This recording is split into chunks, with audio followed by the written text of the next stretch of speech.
My husband threw tantrums for months, slammed a sauce jar so hard it cracked, flipped the coffee table, and his mom said, "Boys will be boys." So I threw bigger ones back.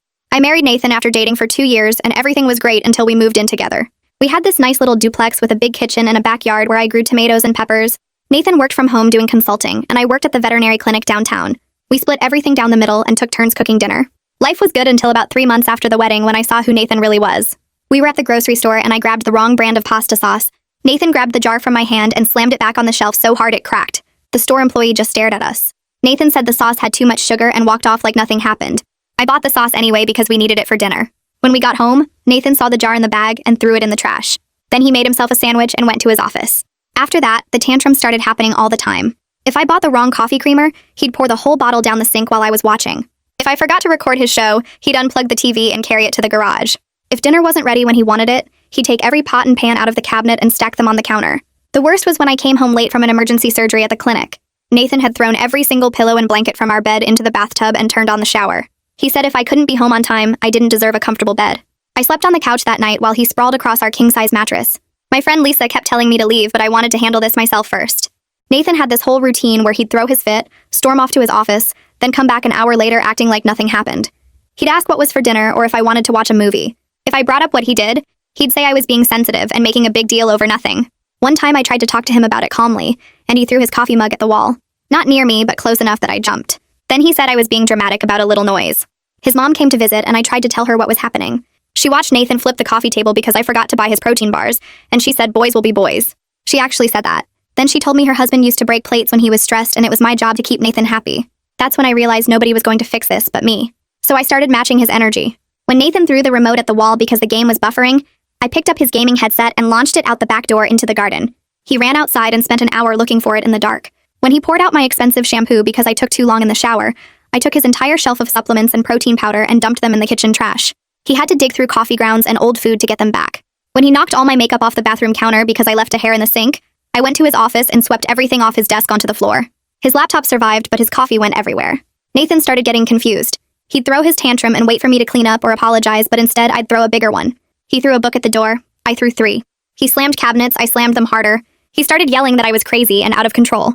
I yelled back that I was just expressing my feelings as he did. The breaking point came when Nathan's boss called him for an important video meeting.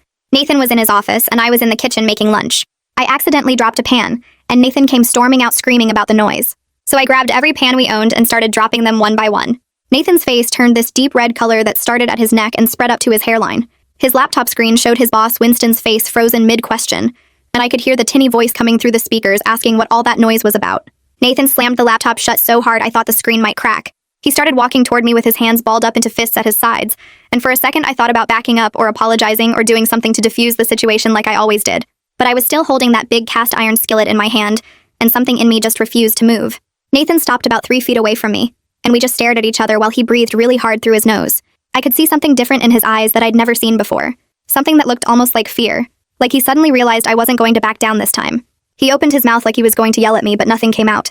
Then he spun around and punched the hallway wall so hard his fist went straight through the drywall. The sound was this awful crunch, and then he was shaking his hand and cursing, and he walked straight to his office and slammed the door so hard the whole duplex shook. I heard the lock click from where I was standing in the kitchen. I put the pan down on the counter and my hands were shaking. All the other pans were scattered across the kitchen floor like some kind of crazy obstacle course. I started picking them up one by one and putting them back in the cabinet, and my heart was beating so fast I could feel it in my throat.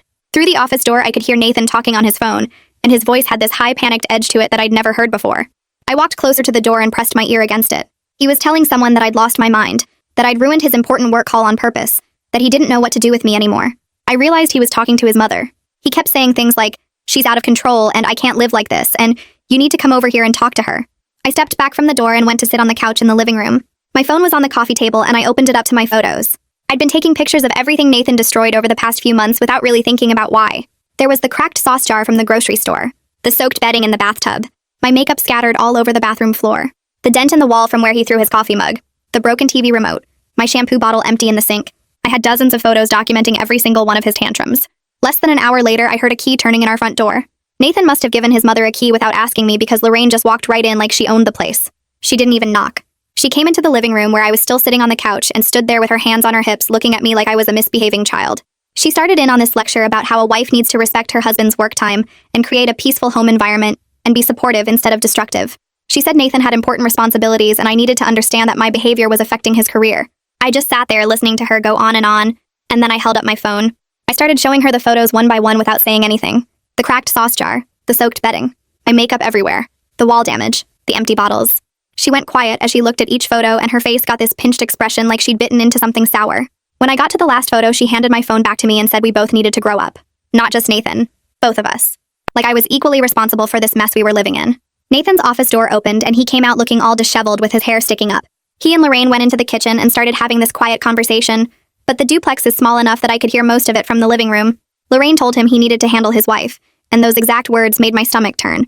Nathan complained that I'd changed, that I used to be sweet and easy to get along with, that now I was impossible to live with. He didn't mention any of his own behavior, or the fact that he'd been throwing tantrums for months before I started fighting back. Lorraine said something about marriage being hard work, and both people needing to compromise, but then she told Nathan that men sometimes need to be firm with their wives. I wanted to get up and throw something at both of them, but I just sat there on the couch gripping the armrest so hard my knuckles turned white. After Lorraine finally left, Nathan came and sat on the opposite end of the couch from me. We sat there in complete silence for what felt like forever. I looked at the clock on the wall and watched the minutes tick by. 1 hour passed, then another. Neither of us said a single word because what was there even to say at this point? We'd crossed into some kind of territory where normal couple communication didn't work anymore. We couldn't just talk about our feelings or work through our problems like regular people because we'd been destroying each other's stuff and yelling and throwing things for months. The silence was so heavy it felt like something physical sitting between us on the couch. Nathan kept clearing his throat like he was going to say something, but then he'd just shift his position and stay quiet. I stared at the wall where he'd punched the hole and thought about how we were going to have to fix that before the landlord saw it. I thought about how much money we'd wasted on replacing things we'd broken. I thought about how tired I was of living like this. That night, Nathan took a pillow and blanket from the closet and went to sleep in his office. I went to our bedroom and lay down on the bed, but I couldn't fall asleep. I kept staring at the ceiling thinking about everything that had happened. I'd matched Nathan's energy like I thought I was supposed to, like I was standing up for myself and refusing to be pushed around. But lying there in the dark, I realized that matching his tantrums hadn't fixed anything at all. I'd just proved that I could be as destructive as him. We were both living in a war zone that we'd created together. The duplex that used to feel like home now felt like a battlefield. My tomatoes and peppers in the backyard were probably dying because I hadn't had the energy to take care of them in weeks. Everything we'd built together was falling apart, and I didn't know how to stop it. I'd thought that fighting back would make Nathan see how awful his behavior was, but instead it just gave him an excuse to say I was crazy too. I finally fell asleep around 3 a.m, feeling more exhausted than I'd ever felt in my life. The next morning, I woke up to the smell of coffee. I walked into the kitchen and found Nathan standing by the coffee maker with this big fake smile on his face. He asked me what I wanted for breakfast in this cheerful voice that sounded completely wrong after everything that had happened yesterday. I just stood there staring at him, trying to figure out if he was serious. I told him we needed to talk about what was happening to us, about the fighting and the destruction, and his mother walking into our house uninvited. Nathan's fake smile got even bigger, and he said there was nothing to talk about if I would just stop overreacting to everything. He said we could go back to normal if I would calm down and stop making problems where there weren't any. I felt something break inside me when he said that. Not in a dramatic way, just this quiet realization that Nathan genuinely believed none of this was his fault. He thought I was the problem. He thought if I would just go back to being quiet and accepting his tantrums, everything would be fine. I didn't say anything else to him. I just went back to the bedroom and got ready for work. I drove to the veterinary clinic downtown and walked in through the back entrance like I always did. My coworker Alyssa was in the break room making coffee, and she took one look at my face and asked if everything was okay at home. I opened my mouth to give her my usual response about how everything was fine, but instead I felt my eyes fill up with tears. Alyssa put down her coffee mug and took my arm and led me into the supply room. She closed the door behind us and I just started crying. Not pretty crying either, but the kind where you can't breathe right and your nose runs everywhere. I told her everything. About the pasta sauce at the grocery store, and Nathan throwing things and pouring out my shampoo and soaking our bedding in the bathtub. I told her about how I'd started fighting back and throwing bigger tantrums than his. I told her about the pans yesterday, and Nathan punching the wall and his mother showing up uninvited. Alyssa listened to the whole thing without interrupting once. When I finally stopped talking and wiped my face with a paper towel, Alyssa was quiet for a minute. Then she said very gently that what I was describing sounded like an abusive relationship. I started to argue with her because Nathan had never actually hit me, but she held up her hand. She said abuse wasn't just physical, and that destroying property and controlling behavior and creating a scary environment all counted. She said even though I was fighting back now, that didn't make it better. She said 2 people destroying each other wasn't a relationship. It was mutual destruction. She asked me if this was really how I wanted to live for the rest of my life. I stood there in the supply room surrounded by boxes of medical supplies and bags of dog food, and I realized I didn't have an answer to that question. I spent the rest of my shift at the clinic going through the motions of my job, while my brain kept replaying what Alyssa said about mutual destruction.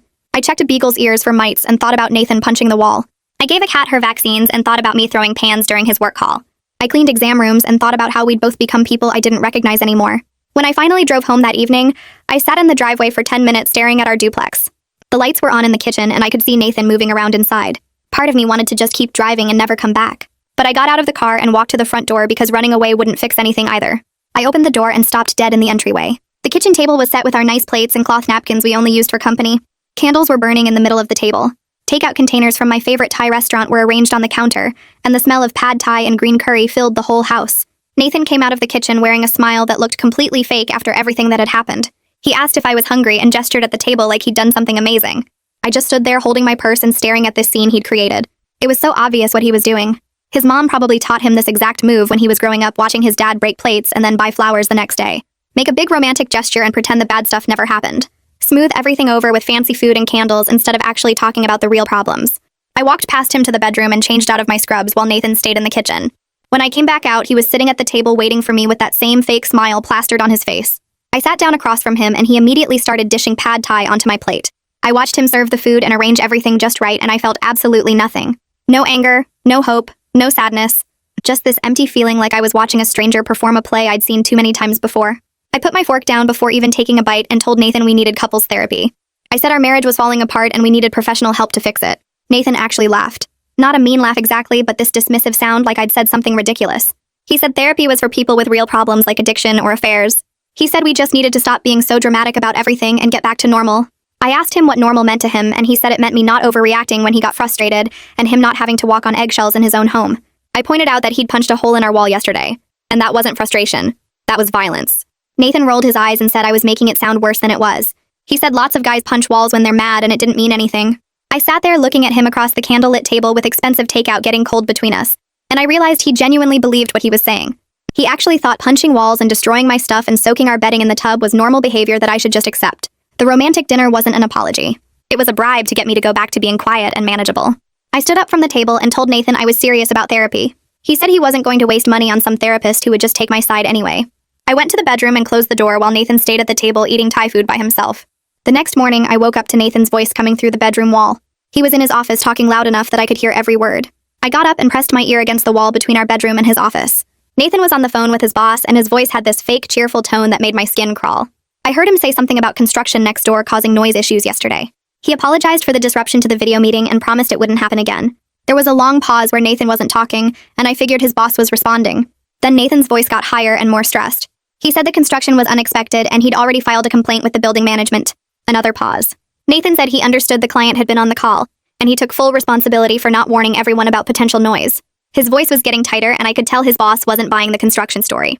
Nathan spent the next hour on damage control calls. I got dressed and ready for work while listening to him talk to different people trying to fix his professional reputation. He called someone named Winston back and spent 20 minutes explaining his home office situation and promising his work quality wouldn't suffer. He called another colleague and asked them to smooth things over with a client who'd been on the disrupted call. Every conversation made him sound more desperate, and I realized his job might actually be in trouble because of what I'd done with the pans. Part of me felt guilty, but a bigger part of me thought about all the times Nathan had made me late for work or disrupted my life with his tantrums, and he never cared about the consequences for me. I was making coffee in the kitchen when someone knocked on our front door. I opened it and found our landlord standing there looking annoyed. He said he'd gotten noise complaints from both neighbors about crashing sounds and yelling coming from our duplex. He asked if he could come in and look around. I let him in because I didn't know what else to do. The landlord walked through our living room and immediately saw the hole Nathan had punched in the hallway wall. He stopped and stared at it for a long time. Then he kept walking and noticed the cabinet door in the kitchen hanging crooked where the hinge had broken during one of our fights. He opened the cabinet and the door came completely off in his hand. The landlord set the broken cabinet door on the counter and turned to look at me. He asked very directly if he needed to be concerned about his property. I opened my mouth, but no words came out. Nathan came out of his office right then, and the landlord's whole face changed. He asked Nathan what was going on with all the damage and noise complaints. Nathan immediately switched into this charming, friendly mode that made me want to throw up. He smiled at the landlord and said everything was fine. He said we'd had some minor accidents, but he was planning to repair everything himself this weekend. He put his hand on my shoulder like we were this happy couple, and I had to force myself not to pull away. The landlord looked at Nathan's hand on my shoulder and then looked at my face. He asked me directly if I felt safe in this house. I froze. Nathan's hand tightened on my shoulder. The landlord kept looking at me waiting for an answer, and I couldn't figure out what to say. If I said no, what would happen? Would the landlord call the police? Would Nathan get even angrier? If I said yes, was I lying? Did I actually feel safe here anymore? I finally said I was fine in this quiet voice that didn't sound convincing even to me. The landlord didn't look like he believed me, but he couldn't force me to say anything else. Nathan walked the landlord to the door, still being all friendly and charming. He promised again to fix everything and keep the noise down. The landlord handed Nathan a written warning about the noise complaints and property damage. He said any more problems, and he'd start eviction proceedings. Nathan took the paper and kept smiling until the landlord left. The second the door closed, Nathan's fake smile disappeared. Requested Reds is on Spotify now. Check out link in the description or comments. He turned to me and started yelling about how I'd embarrassed him and made us look like trashy people who couldn't handle our problems. He said the landlord probably thought he was some kind of abuser now because of how I acted. I pointed out that he literally punched a wall yesterday, and the landlord could see the evidence. Nathan said that was different because I'd provoked him by dropping the pans during his meeting. He said if I hadn't started that whole thing, none of this would have happened. I told him he'd been throwing tantrums and breaking stuff for months before I ever fought back. Nathan said I was twisting everything around and making him sound like a bad guy when he was just reacting to my behavior. We stood in the hallway yelling at each other until I couldn't take it anymore and went to the guest room and slammed the door. That night, I got ready for bed in the guest room. I'd brought my pillow and some blankets in there earlier. I was just getting under the covers when I heard Nathan in the hallway. The guest room door opened and Nathan walked in. He didn't say anything, just went straight to the bed and started pulling the mattress off the frame. I asked him what he was doing and he said if I wanted to sleep separately, then I could sleep on the floor or the couch. He dragged the mattress out of the guest room and down the hall to his office. I heard him shoving furniture around to make room for it. I stood in the empty guest room looking at the bare bed frame and felt something break inside me that hadn't broken before. This wasn't anger or destruction during a fight. This was cold, calculated punishment because I'd tried to set a boundary. I grabbed my pillow and went to the living room couch. I lay there in the dark, listening to Nathan moving around in his office and thought about how we'd gotten to this point. I thought about the grocery store and the pasta sauce, and how that first tantrum should have been a warning sign. I thought about all the times I'd made excuses for him, or tried to fix things myself instead of leaving. I thought about how I'd started matching his tantrums, thinking it would make him see how awful his behavior was. But instead, it just gave him ammunition to say I was crazy too. The next day at work, my friend Ellie found me in the break room. She'd heard from Alyssa that things were bad at home. Ellie asked if I wanted to come stay at her place for a few days. She had a spare room and said I could have some space to think about what I wanted to do. I sat there with my coffee getting cold in my hands and seriously considered taking her up on it. It would be so easy to just pack a bag and leave for a while. But then I thought about Nathan staying in our duplex acting like he'd won something. I thought about how I'd be the one adjusting and accommodating again while he got to keep his space and his routine. I told Ellie thanks, but I wasn't leaving my own home. Nathan was the one with the problem, and I was tired of being the one who had to leave or change or fix things. Ellie looked worried, but she said she understood. She made me promise to call her anytime, day or night, if I needed help. I promised and went back to work, but I kept thinking about her offer all day. Part of me wondered if I was being stupid by staying. But another part of me was just so tired of running away from problems or trying to make myself smaller, so other people could be comfortable. When I got home that evening, Nathan's office door was closed and locked. I could hear him typing and talking on the phone. I made myself dinner and ate alone at the kitchen table. Nathan stayed in his office until after I went to bed on the couch. The next few days followed the same pattern. Nathan worked long hours with his door locked, and I went to work and came home and we barely saw each other. When we did pass in the hallway, we didn't speak. We were living like hostile roommates who happened to be married. I'd wake up on the couch and hear Nathan already in his office. I'd come home and he'd be in there with the door locked. We stopped cooking meals together. We stopped talking about our days. We stopped existing in the same space except for these brief, awkward moments in the hallway where we'd both look away and keep walking. I realized Nathan was avoiding me as much as I was avoiding him. Neither of us knew how to fix what we'd broken, and neither of us wanted to be the first one to try. So we just lived in this Cold War silence that felt worse than the yelling and destruction had been. I worked a late emergency surgery on a cat who'd eaten something toxic. By the time I finished, it was almost midnight. I drove home exhausted and just wanting to collapse on the couch. I unlocked the front door and walked into the dark house. I flipped on the kitchen light and noticed something different right away. There was a new lock on Nathan's office door. Not just the regular door lock, but one of those deadbolts you need a key for. I walked over and tried the handle and it didn't budge. Then I went to make myself something to eat and found another new lock on the pantry door. I stood there staring at the lock on the pantry where we kept all our food. Nathan came out of his office and I asked him what he was doing. He said since I couldn't be trusted not to disturb his work, he was protecting his space and his food. I asked him if he was seriously locking up our food, and he said it was his food since he'd bought most of it. He said I could buy my own groceries and keep them somewhere else. Then he went back in his office and locked the new deadbolt behind him. I stood in the kitchen staring at the locked pantry door for a long time after Nathan went back to his office. My stomach growled because I'd worked through lunch at the clinic and now I couldn't even get to my own food. I walked to the garage and grabbed my toolbox from the shelf. Then I went straight to Nathan's office door and unscrewed the router from the wall jack. I unplugged the modem too and wrapped all the cords around both devices. Nathan's door stayed locked while I carried everything out to my car. I popped the trunk and put the router and modem inside, then locked it and took my keys with me back into the house. About 20 minutes later, Nathan came storming out of his office yelling about the internet being down. I was sitting on the couch scrolling through my phone and I told him the internet was fine, just in a safe place. He demanded to know where it was, and I said he could have it back when he unlocked the pantry. Nathan's face went red and he started pacing back and forth in the living room. He pulled out his phone and I watched him turn on his hotspot and connect his laptop to it. He gave me this smug look like he'd won something and went back to his office. I ordered pizza on my phone since I still couldn't get to any real food. The next morning, Nathan was already in his office when I left for work. I could hear him on a video call talking to someone about quarterly projections. That evening when I got home, he was still in there, but I noticed he kept coming out to check his phone. He'd look at the screen, mutter something, then go back to his office. This happened 3 more times before dinner. Finally, around 8 o'clock, he knocked on the living room wall to get my attention. I looked up from my phone and he asked where the router was. I reminded him about the pantry lock and he said that was different because the food was his. I said the internet was mine then since I paid half the bill. He went back to his office and slammed the door. The next day I came home to find a package on the porch. Nathan must have been watching for it because he grabbed it before I even got my keys out. He took it straight to his office and I heard him ripping open the box. An hour later, I tried to connect to our Wi-Fi network and it was gone. Instead, there was a new network called Nathan's Network and it was password protected. I tried a few obvious passwords, but none of them worked. At work the next day, I was sitting in the break room watching videos on my phone during lunch. Alyssa came in to make coffee and noticed I was using my data instead of the clinic Wi-Fi. She asked why, and I told her about the separate internet networks at home. Alyssa stopped pouring her coffee and just stared at me. She set the pot down very carefully and sat across from me at the table. She said very quietly that what I was describing wasn't normal. She said I was a smart and capable person who didn't have to live like this. I told her I knew it wasn't normal, but I wasn't going to let Nathan push me around anymore. Alyssa reached across the table and put her hand on mine. She said matching his crazy didn't make me strong. It just made me participate in something that was destroying me. I pulled my hand back and said I had to get back to work. I avoided Alyssa for the rest of the day because I didn't want to hear what she was saying even though I knew she was right. Nathan started missing deadlines at work. I could hear him on stressed phone calls with his boss through his office door. One afternoon, he was in there for over an hour and I heard him saying he'd have everything done by end of day. That evening, his office door flew open and Nathan came out looking furious. He said Winston had called him in for a serious talk about his performance. He said his boss was threatening to put him on a performance improvement plan. Nathan stood in the hallway and yelled that this was all my fault for being difficult and making his home life so stressful he couldn't focus on work. I was sitting on the couch and I said nobody forced him to spend all his energy on revenge tactics instead of his actual job. Nathan grabbed his briefcase from beside the door and threw it across the room. It hit the wall right next to the hole he'd punched before and made a new dent in the drywall. The briefcase fell to the floor and papers scattered everywhere. There was a knock on the door 10 minutes later. Nathan and I both froze and looked at each other. I got up and opened it to find our landlord standing there with a clipboard. He did not look happy.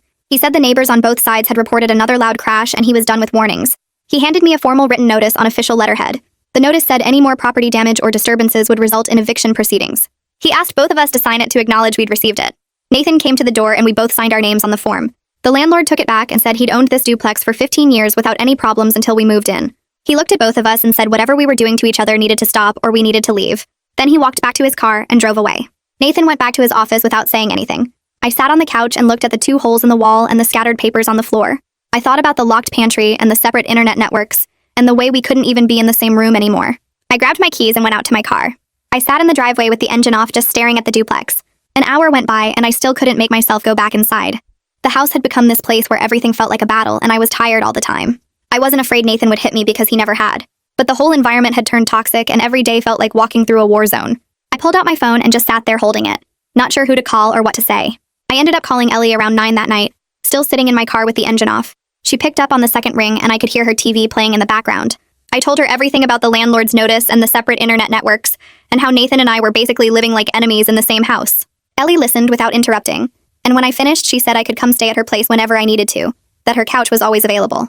Then she got quiet for a second before saying, maybe it was time to talk to a lawyer just to understand my options. I thanked her and hung up, then sat there staring at my phone for another 20 minutes before going inside. The next morning, I looked up divorce attorneys during my lunch break at the clinic. I told myself I was just gathering information, not actually planning to leave. I found someone named Patricia Chen who had good reviews and availability that week. I made the appointment for Thursday afternoon and didn't tell Nathan about it. When Thursday came, I left work early and drove to her office in a building downtown. The waiting room had uncomfortable chairs and magazines from 6 months ago. Patricia called me back after 10 minutes and we sat in her office with a big window overlooking the parking lot. She asked about my marriage and I gave her the basic facts about Nathan's tantrums and my retaliation. She took notes on a yellow legal pad and asked if Nathan had ever physically hurt me. I said no, he'd never hit me or anything like that. Then she asked about emotional abuse and I froze because I didn't know how to answer that question. Patricia put down her pen and explained that destroying property and controlling behavior and creating a hostile environment all counted as forms of abuse even without physical violence. She said what I was describing fit a pattern she'd seen many times before. She pulled out some pamphlets about domestic abuse and support resources, then told me to think carefully about whether I wanted to try to save this marriage or protect myself by leaving. I took the pamphlets and stuffed them in my purse, then drove home in a daze thinking about the word abuse and whether it really applied to my situation. I walked into the duplex to find a strange man working in our kitchen. He was on a ladder patching the hole Nathan had punched in the wall, and there were tools spread out on the counter. Nathan came out of his office when he heard me come in and explained that he'd hired a handyman to fix all the damage before the landlord came back. The handyman glanced between us and kept working, but I could tell he felt uncomfortable. He probably sensed the tension radiating off both of us. I went to the bedroom without saying anything to Nathan and closed the door. Later that evening, after the handyman left, Nathan found me in the kitchen making dinner. He told me in this cold, formal voice that he was fixing everything so we wouldn't get evicted, speaking to me like I was a business partner instead of his wife. I realized we hadn't had a real conversation in over a week, just these tactical exchanges about practical matters. He asked what time I'd be home tomorrow, and I told him my usual time. Then he nodded and went back to his office. I ate dinner alone at the table, looking at the freshly patched wall. At work the next day, Alyssa cornered me in the supply room and asked how things were going at home. I tried to brush her off, but she wouldn't let it go. She said I looked exhausted and stressed and she was worried about me. I finally admitted that Nathan and I were barely speaking and living like hostile roommates. Alyssa said even if Nathan wouldn't go to couples counseling, I needed to talk to someone because this situation was clearly taking a toll. She pulled up a therapist's website on her phone and showed me the profile for someone named Heidi Molina, who worked with relationship issues and trauma. I took a picture of the screen and promised Alyssa I'd think about it. I called Heidi's office that afternoon and made an appointment for the following Tuesday. The receptionist asked what I wanted to work on, and I said relationship problems, which felt like a massive understatement. When Tuesday came, I left work at 4 and drove to Heidi's office across town. She met me in the waiting room, a woman in her 50s with gray hair and kind eyes. Her office had soft lighting and comfortable chairs and a box of tissues on the side table. She asked me to tell her what brought me in, and I started talking about Nathan's tantrums and my retaliation, and everything that had happened over the past months. Saying it all out loud to a stranger made me realize how completely abnormal our situation had become. Heidi asked what I wanted to get out of therapy, and I opened my mouth to say I wanted to fix my marriage, but the words wouldn't come out. I sat there staring at the tissue box and realized I didn't even know if I wanted to save my marriage anymore. Heidi didn't push me for an answer. Instead, she started asking about Nathan's behavior patterns and my responses to them. She explained that what I was describing followed a classic abuse cycle, even though Nathan wasn't hitting me. She said my retaliation was a trauma response to feeling powerless in my own home. Then she said something that hit me hard, that matching his destructiveness didn't give me power back. It just made me participate in my own harm. I left that session feeling like someone had taken everything I thought I knew about my situation and turned it upside down. I kept seeing Heidi twice a week after that first appointment. Over the next few sessions, things started getting clearer in my head. I'd been so focused on proving I wouldn't be pushed around that I'd lost sight of whether this relationship was even worth fighting for. Nathan hadn't changed at all since I started matching his tantrums. He'd just gotten sneakier about his control tactics, like locking the pantry and creating separate internet networks. I was exhausted from constantly being on guard in my own home. Heidi helped me see that I deserved better than living in a war zone, whether I stayed with Nathan or not. 3 weeks into therapy, Nathan's mother called me directly for the first time in weeks. I was sitting in my car outside the clinic after work when her name popped up on my screen. I almost didn't answer, but curiosity got the better of me. I got falsely accused, suspended from my job, and my wife served me divorce papers, saying I can't be with a predator. Later, I discovered she set me up, so I made sure it cost her everything. Sup Reddit. Imagine if the person who was supposed to have your back during the worst accusation of your life was actually the one who destroyed you. Here's how I found out my wife didn't just abandon me. She orchestrated everything. I, 34 male, work as an academic advisor at a mid-tier state university. I'd been there 6 years. Decent pay, good benefits, boring as hell, but stable. My wife, Marin, 33 female, worked in corporate HR at a tech consulting firm downtown. We'd been married 5 years, together for 8. Looking back, I can pinpoint when things shifted. December, 3 months before everything exploded. She started coming home later. End of quarter crunch, she'd say. Phone habits changed. Face down everywhere. Password changed to something she never told me. When I asked about it casually, she said her company required stronger security protocols. Then, March 15th happened. My supervisor knocked. She looked like someone just kicked her dog. Hey, can you come to HR? They need to talk to you. The tone was wrong. Too careful. Too quiet. Got escorted to a conference room. 3 people I'd never met. HR director, title non-coordinator, and someone from the university's Office of Institutional Equity. They introduced themselves. Then they hit me with it. We received an anonymous report through our student conduct hotline. The report suggests a violation of university policy regarding appropriate staff-student interactions. Per institutional protocol, we're placing you on administrative leave pending review. I sat there like they'd just told me I had 6 months to live. What? What violation? What are you talking about? The coordinator jumped in. We can't provide specifics at this stage. You'll receive a notice of investigation within 7 to 10 business days that includes a redacted version of the complaint. For now, we need you to surrender your access card and keys and refrain from coming to campus. This is insane, I said. My voice sounded far away. I haven't done anything. The HR director slid a piece of paper across the table. A notice of leave, my name, the date, a paragraph of legal boilerplate, a line for my signature acknowledging receipt. You're entitled to consult with an attorney or union representative, but we do need you to leave campus today. I signed it because what else was I going to do? I went back to my office and exported my entire inbox and calendar to a flash drive. 6 years of records. I'd cut my access 10 minutes later. My supervisor was waiting in the hallway when I came out. She looked like she'd been crying. I don't know what they told you, she said, but I know you. You wouldn't do this. I didn't trust myself to respond, just nodded and kept walking. Handed my keys and ID card to the coordinator at the security desk. 20 minutes later, I was sitting in my car in the parking lot with a box of my life on the passenger seat. No job, no answers, and the growing realization that someone had just destroyed me. I called Marin. She didn't pick up. Texted her. Need to talk. Something happened at work. Call me when you can. She replied 2 hours later. In a meeting. What's wrong? I got suspended. False accusation. Need to talk. 3 dots. Then, OMG, are you okay? I'll be home by 7. She got home at 8:30, walked in with takeout from the Thai place we used to go to, sat down across from me at the kitchen table and asked what happened. I told her everything. The meeting, the accusation, the suspension. I told her it was a lie, that I'd never touched a student, never even thought about it, that I didn't understand who would do this or why. She listened, nodded in the right places, said all the right things. This is insane. They can't just believe some random person. We'll fight this. Then she got quiet for a second. I just need to ask, and I'm not accusing you, but is there anything that could be misinterpreted? Any emails that might look different to someone who doesn't know you? No, nothing like that. Okay. She reached across the table and squeezed my hand. I'm just trying to understand what we're dealing with. We need to be prepared for everything. I know. This is going to get messy. My office is already asking questions. I need to know you're telling me everything. I am. She nodded. Okay. Then we'll figure this out. But something in her voice felt off, like she was already calculating. Within a week, everyone knew. My phone blew up with carefully worded, "Hope you're okay" messages. A few friends went ghost. People stopped replying once my name got attached to student complaint. My mom called on day 3. I could hear her crying before she said hello. What happened? Her voice was careful, scared. I told her the truth. Someone made this up. I didn't do anything. She went quiet. Then said she and Dad had talked. They thought it was best if I didn't come to Sunday dinners for a while. Just until this blows over.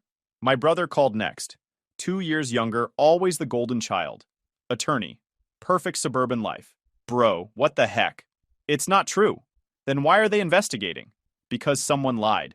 He exhaled. Mom's freaking out. With the kids and everything. We think it's better if you keep your distance for now. I got it.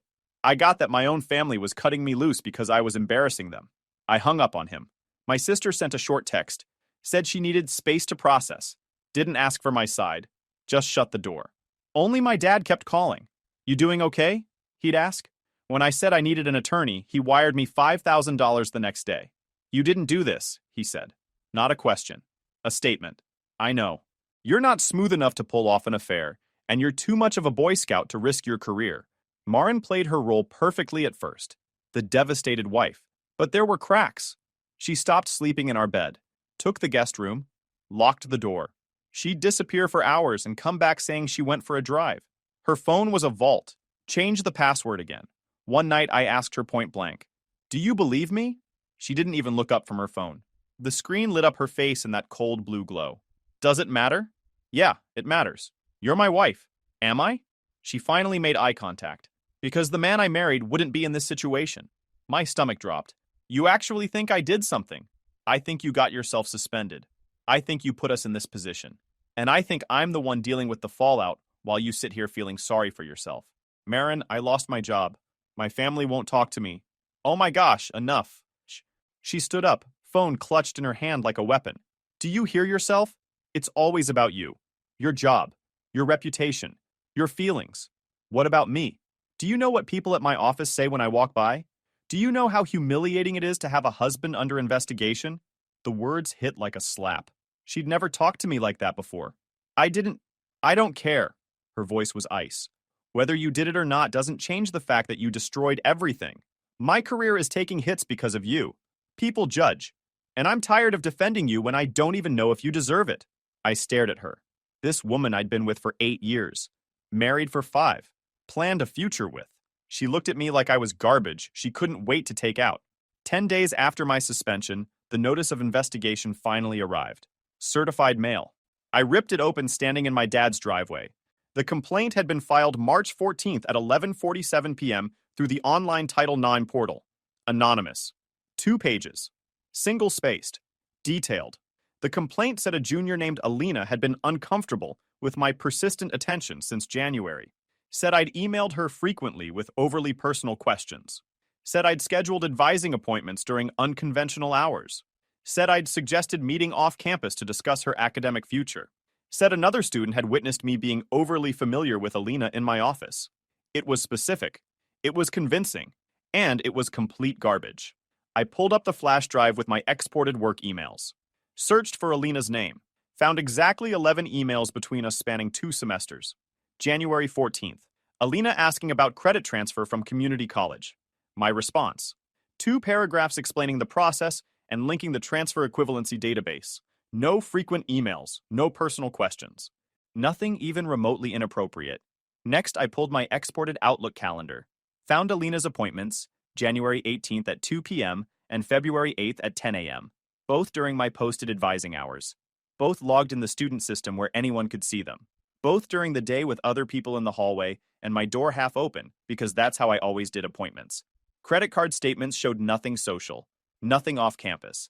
The complaint was fiction, but it was detailed fiction. Whoever wrote it knew enough about my job to make it sound plausible. They knew university terminology. They knew how Title IX investigations work. They knew exactly what to say to trigger an immediate suspension. Marin knew all of this. She'd heard me talk about my job for 6 years. Advising hours, appointment protocols, the kinds of complaints that got people suspended. She worked in HR. She understood investigations, documentation, risk management.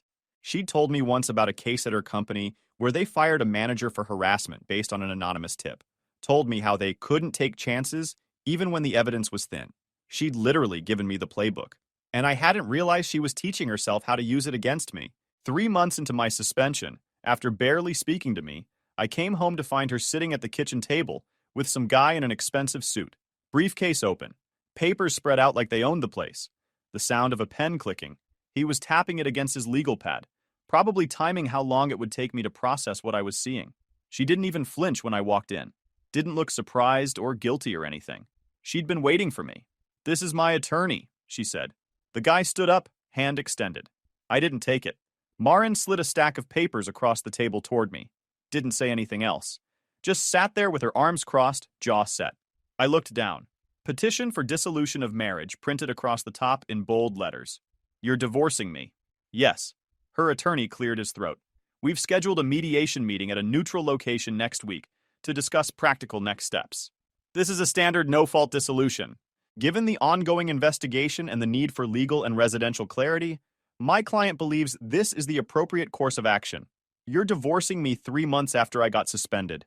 I looked at Marin, ignoring him completely. She leaned back in her chair. "I can't do this anymore. We've been living like strangers. This situation, it's not sustainable." "What situation? You mean me being falsely accused?" "I mean us. This whole thing made me realize we've been broken for a while. I need to protect myself." "Protect yourself from what?" "I didn't do anything. It doesn't matter what you did or didn't do. What matters is what everyone thinks happened. My job is at risk. My reputation. I can't go down with you just because we're married." I felt like I'd been punched. "So you're bailing." "I'm making a practical decision. This isn't about emotions. It's about survival." She said it so calmly, like she was explaining a business strategy. "I talked to a therapist. She helped me see that I need to prioritize my own well-being." "A therapist?" "Yes. She helped me see that staying with you isn't healthy, that I deserve better than being dragged down by your mistakes." "My mistakes? Someone filed a false complaint against me." She looked at me then, really looked at me, and her expression shifted, colder. "You still don't get it. It doesn't matter if it's true. You're toxic now. Professionally, socially, and I'm not going to let you take me with you." Her attorney shifted uncomfortably. "The mediation meeting is scheduled for next Tuesday at 2 p.m. You'll receive the location details via email. We recommend you have representation present." I saw where this was going. She'd already set the narrative. Controlling, unhealthy, unsafe. One call to the cops saying she felt threatened, and I'd be the one in cuffs. Didn't matter what actually happened. Didn't matter that I'd never touched her. All that mattered was the story she'd tell, and she knew I knew it. "Fine," I said. My hands were shaking. I shoved them in my pocket so she wouldn't see. Her attorney slid a single sheet across the table. "This just confirms you received the petition, not the terms, just service." I grabbed a pen from the counter and signed. Proof they got me to touch the trap. That's all it was. My name on a line saying they'd successfully delivered the papers that were about to gut my life. Marin took the paper, glanced at it, and handed it to her attorney without a word. She didn't say goodbye, didn't apologize, didn't even look at me again. Just walked to the guest room and shut the door. Her attorney packed up his briefcase, mumbled something about being in touch, and saw himself out. I stood in that kitchen for maybe 5 minutes. Then I went upstairs, threw clothes into a duffel bag, grabbed my laptop and charger, and walked out. Locked the door behind me out of habit even though it didn't matter anymore. Drove to my dad's place. 40-minute drive. He answered the door in his bathrobe, took one look at my face and said, "She did it, didn't she?" I nodded. "You can stay here as long as you need." I slept on his couch that night. Didn't cry, didn't break down, just lay there staring at the ceiling, replaying every word she'd said. I started therapy after I couldn't sleep for 3 weeks. Panic attacks became routine. Within days, my mom called. Said the divorce was probably for the best. That maybe Marin deserved better than this situation. That I needed to take responsibility for my part in all of this. Marin had been talking to her for weeks. I could hear it in the phrasing. The way Mom said, "your part," like she'd been coached. Like Marin had already laid the groundwork, painted the picture, turned my own mother into a character witness for the other side. I stopped answering her calls. My brother texted. Said Marin had reached out to him. Told him I'd been difficult and she'd finally found the courage to leave. Said he was disappointed in me and needed time to process. She'd gotten to him too, probably months ago. I blocked his number. My sister sent an email, long, detailed, about how she'd always sensed something was off about our marriage, how Marin had confided in her about things I'd supposedly said or done, how she was standing with Marin.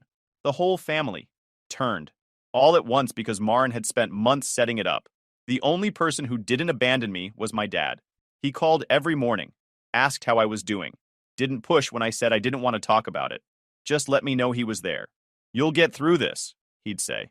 I didn't believe him, but I appreciated him saying it anyway. I rented a crappy one-bedroom apartment near the highway. It was depressing as hell. It was also all I could afford. Spent my days applying to jobs I'd never get because a search of my name now returned academic advisor suspended pending investigation. Even places that claimed they didn't do background checks would ghost me after the phone interview. I burned through savings. Sat in that awful apartment and asked myself one question on repeat. Who benefits from destroying me? The answer was obvious. Marin. Think about it. If I'm seen as an abuser, or even just professionally inappropriate, she gets the moral high ground in the divorce. Judges eat that up, especially in family court. She walks away looking like the victim who escaped a bad situation. I look like the bad guy who got what he deserved. And she gets favorable terms. Maybe even more than 50-50 if she plays it right. Spousal support, the townhouse, everything. But how the heck do I prove it? I called my attorney. Told him I wanted to subpoena Marin's phone records as part of the divorce discovery. He said that was aggressive, and the judge might not allow it without cause. What if I think she filed the complaint? I asked. Can you prove it? Not yet. Then you're asking for a fishing expedition. Judges hate that. Look, she filed for divorce 3 months after I got suspended. She's calling me controlling and emotionally abusive. She's setting up a narrative. Her credibility is on the table. I need to know what she's hiding. He was quiet for a second. Then, I'll file the motion, but don't get your hopes up. It took 2 hearings and a lot of back and forth before the judge finally granted limited scope. Marin's attorney fought it hard, claimed it was invasive and irrelevant, but my attorney argued that her abuse allegations made her credibility and pattern of behavior directly relevant to the divorce. The judge approved call and text logs only, no message content, for a limited date range. I'm allowing this narrowly, the judge said.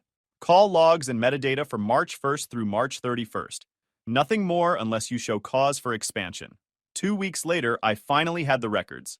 I spread them out on my card table and started digging. I became the kind of guy who saves PDFs like they're ammo.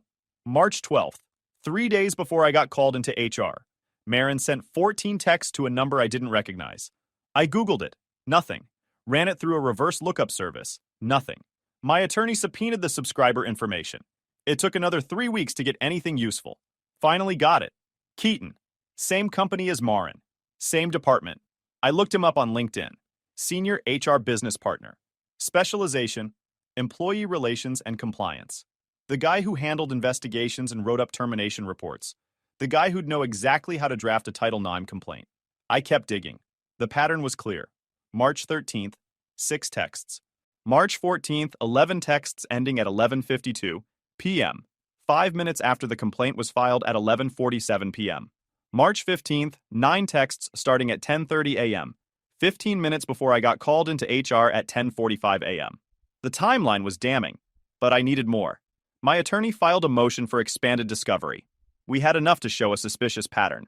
The judge allowed us to request Marin's work login metadata, just portal access logs, nothing internal, for the same date range.